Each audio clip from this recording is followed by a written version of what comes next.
মই আজি এতিয়া টিভি যোগে গম পাইছোঁ যে অসমৰ মাননীয় মুখ্যমন্ত্ৰী মহোদয় তেখেতৰ কেবিনেটৰ সতীৰ্থ হিচাপে মোক 3টা বিভাগ চাবৰ কাৰণে মোক দায়িত্ব ন্যাস কৰিছে। এটা শক্তি বিভাগ, এটা স্কিল ডেভেলপমেণ্ট ডিপাৰ্টমেণ্ট আৰু এটা মেডিকেল এডুকেশ্যন। মই সৰ্বপ্ৰথমে আপোনালোকৰ জৰিয়তে মাননীয় মুখ্যমন্ত্ৰী মহোদয়ক মই বিশেষভাৱে ধন্যবাদ দিছোঁ যে তেখেতে মোক ইমান এটা গধুৰ দায়িত্ব মোৰ ওপৰত অৰ্পণ কৰিছে আৰু মই আপোনালোকৰ জৰিয়তে কাইলৈ দিনটোৰ পৰাই মোৰ যিখিনি দায়িত্ব আৰু মই যিখিনি কৰিব লগা আছে সেইখিনি মই সুচাৰুৰূপে পালন কৰাৰ ক্ষেত্ৰত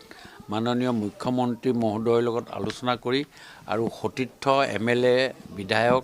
সকলোৰে লগত আলোচনা কৰি শক্তি বিভাগটোক আৰু বাকী স্কিল ডেভেলপমেণ্ট আজিৰ ডেটত যিটো যথেষ্ট প্ৰাসংগিকতা আছে মাননীয় প্ৰধানমন্ত্ৰী নৰেন্দ্ৰ মোদী ডাঙৰীয়াৰ আৰু মেডিকেল এডুকেশ্যনৰ ওপৰত যিখিনি বিস্তাৰিতভাৱে আলোচনা কৰি এই বিষয়ে আগবাঢ়াই লৈ যোৱাৰ ক্ষেত্ৰত আৰু সকলোৰে সহযোগিতাত আপোনালোকৰো সহযোগিতাত মই এই দায়িত্ব আজি পাইছোঁ আৰু মই সুচাৰুৰূপে পালন কৰিবলৈ মোৰ ফালৰ পৰা আপ্ৰাণ চেষ্টা কৰিম। বিশেষকৈ বিদ্যুৎ বিভাগটো অতি গুৰুত্বপূৰ্ণ এটা বিভাগ হয়, যথেষ্ট এটা গুৰুত্বপূৰ্ণ বিভাগ আৰু মুখ্যমন্ত্ৰী মহোদয়েও গুৰুত্ব সহকাৰে লৈ মোৰ নিচিনা এজন ব্যক্তিক এই দায়িত্ব দিছে। মই আজি প্ৰতিশ্ৰুতি দিছোঁ কোনো ভুল ক্ৰুটি পৰাপক্ষত নকৰাকৈ মই সুন্দৰভাৱে চলাবৰ কাৰণে মোৰ ফালৰ পৰা আপ্ৰাণ চেষ্টা কৰিম আৰু পুনৰবাৰ অসমৰ ৰাইজৰ সহযোগিতা বিচাৰিছোঁ যাতে মই সকলোখিনি কাম সুচাৰুৰূপে কৰি যাব পাৰোঁ।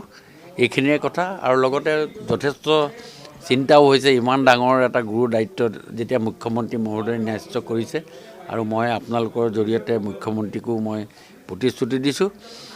মোৰ ফালৰ পৰা আপ্ৰাণ চেষ্টা কৰি যাতে অসম ৰাজ্যৰ সৰ্বাংগীন উন্নয়ন কৰিব পাৰোঁ ইয়াৰে প্ৰচেষ্টা মই ৰাখিম। এই মুহূৰ্তত মই আপোনালোকক টেকনিকেল কথা একো নকওঁ। মই আজি যেতিয়া ক'লে সকলোখিনি কথা মানে কোহে পাহে এইখিনি কথা মই চোৱাৰ চেষ্টা কৰিম আৰু আগন্তুক দিনত এই গোটেই বিষয়টো আপোনালোকৰ জৰিয়তে অসমৰ ৰাইজক জনাম আৰু খুব সুন্দৰভাৱে চলোৱাৰ কাৰণে এটা দৃঢ়তাৰে প্ৰকাশ কৰিব চেষ্টা কৰিম।